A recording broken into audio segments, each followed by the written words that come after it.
Ingin mengingatkan, uang tadi kan banyak sekali di luar.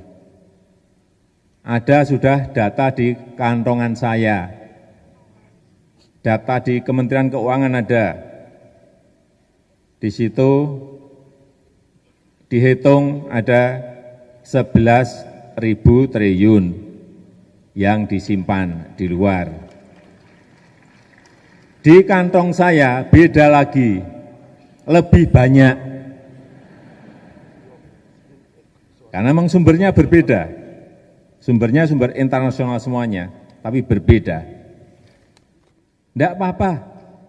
Yang paling penting bagaimana uang-uang itu bisa dibawa kembali ke negara kita, karena saat ini kita memerlukan partisipasi Bapak, Ibu, dan saudara-saudara semuanya untuk negara, untuk bangsa.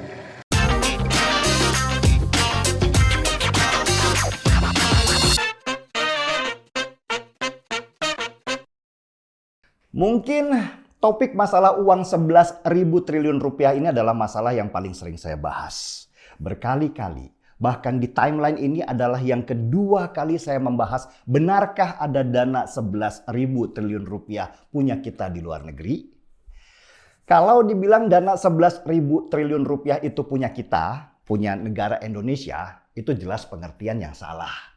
Karena kalau begitu berarti ada harta negara yang nyangkut di bank-bank di luar negeri. Tapi kalau dibilang bahwa dana 11.000 triliun rupiah itu milik warga negara Indonesia yang cari uang di Indonesia, yang usaha di Indonesia, bahkan korupsi juga di Indonesia, dan nyimpennya di bank luar negeri, nah itu baru benar. Makanya Pak Jokowi bilang pada waktu itu, banyak sekali uang milik orang Indonesia di luar negeri. Data orangnya ada di kantong saya. Di Kementerian Keuangan, di situ dihitung juga ada 11.000 triliun rupiah yang tersimpan di luar negeri. Jadi catat ya, yang dimaksud dengan 11.000 triliun rupiah itu adalah uangnya orang-orang Indonesia yang mereka simpan di luar negeri. Bukan uang pemerintah Indonesia di luar negeri. Sampai di sini jelaskan. Masalah banyaknya uang WNI yang disimpan di luar negeri ini juga pernah diakui oleh Prabowo Subianto waktu kampanye jadi calon presiden. Bahkan Pak Prabowo lebih detail. Dia bilang kalau jumlah uang di seluruh bank di Indonesia ini totalnya ada 5.400 triliun rupiah. Sedangkan yang di luar negeri itu jauh lebih besar, yaitu 11.000 triliun rupiah. Jadi masalah banyaknya uang yang disimpan di luar negeri itu sama sekali bukan hoax, bukan juga prank seperti yang disebut oleh para oposisi. Uang itu ada, punya orang-orang yang disimpan di sana. Datanya juga ada, siapa-siapa saja mereka. Nah, masalahnya adalah bagaimana bisa menarik uang mereka yang disimpan di luar negeri itu untuk balik ke negeri kita. Ini masalah yang berbeda. Ini sangat rumit dan teknis. Apalagi negara kita bukan negara diktator yang tinggal ngacungin senjata ke kepala orang yang simpan uangnya di luar negeri itu supaya mereka mau pulangkan uangnya ke sini. Memangnya bank-bank di luar negeri seperti di Swiss, di Cayman Island, di British Virgin Island, di Bermuda mau melepas uang yang tersimpan di negara mereka? Gak semudah itu Ferguson.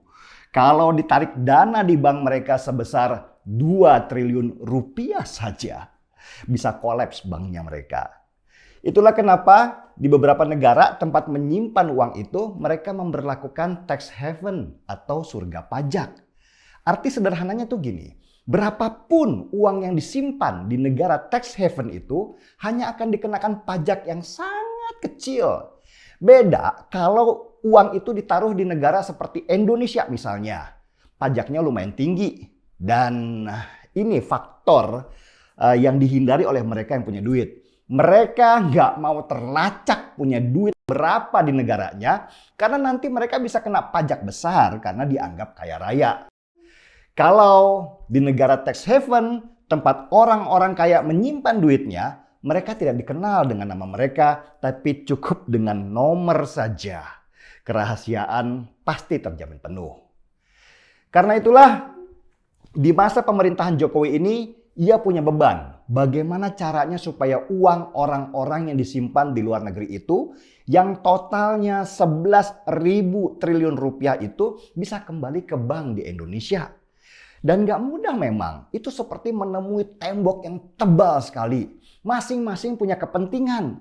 Negara punya kepentingan untuk uang yang diperoleh dari hasil kerja di Indonesia kembali. Orang yang simpan dana punya kepentingan supaya mereka tidak kena pajak besar di negeri ini. Dan negara luar yang ditempati uang punya kepentingan juga supaya uang tetap tersimpan di negara mereka. Salah satu usaha pemerintah kita untuk kembalikan uang itu adalah dengan kerjasama dengan negara tempat uang itu disimpan.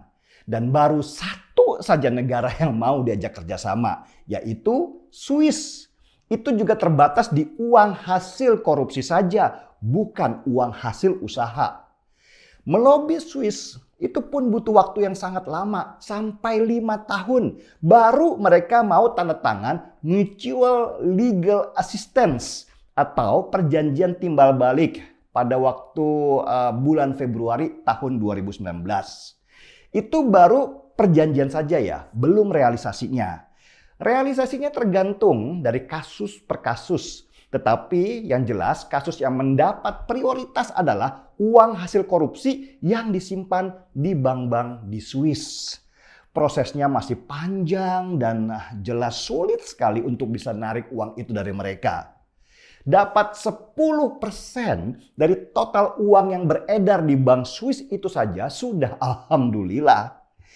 Itu juga pasti Swiss mintanya macam-macam sebagai imbal baliknya, termasuk ya mungkin politik.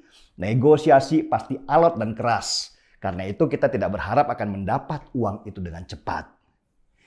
Cara satunya lagi yang dilakukan oleh pemerintah Indonesia adalah dengan tax amnesty atau pengampunan pajak. Pengampunan pajak itu berlaku buat siapapun yang mau mendeklar atau melapor kekayaannya yang tersimpan di luar negeri. Ini juga nggak mudah. Yang melapor masih takut kalau pemerintah bisa mengintip berapa harta yang mereka sembunyikan di luar negeri. Ntar kena pajak besar lagi. Begitu pikiran mereka. Jadi perjuangan untuk mengembalikan dana-dana yang disimpan di luar negeri itu nggak mudah memang. Apalagi semudah yang dibayangkan kelompok oposisi yang asal nyocot dan berpikir uang 11.000 triliun rupiah itu tiba-tiba ada di atas meja tanpa kerja keras, negosiasi alot, teknis yang rumit dan waktu yang panjang. Mereka itu cuma ribut doang, tapi kalau mereka yang mimpin negara sudah pasti lebih berantakan. Lah, gimana mau pimpin negara? Hidup aja nggak pernah susah. Mereka itu anak manja yang nggak mau tahu gimana caranya. Pokoknya kalau mau A, ya hari ini harus ada A. Kalau nggak terkabul, buset, ributnya minta ampun.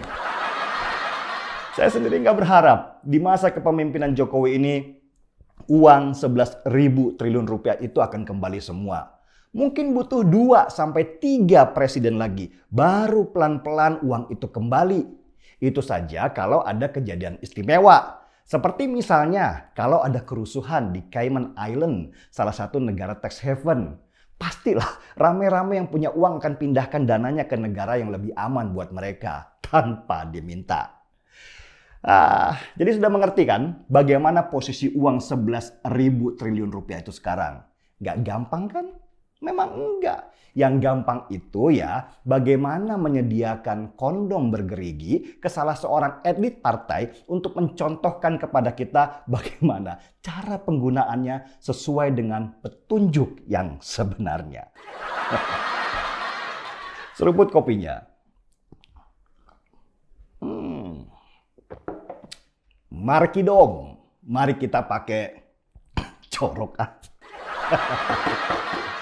Saya Denny Siregar, kita di acara Timeline.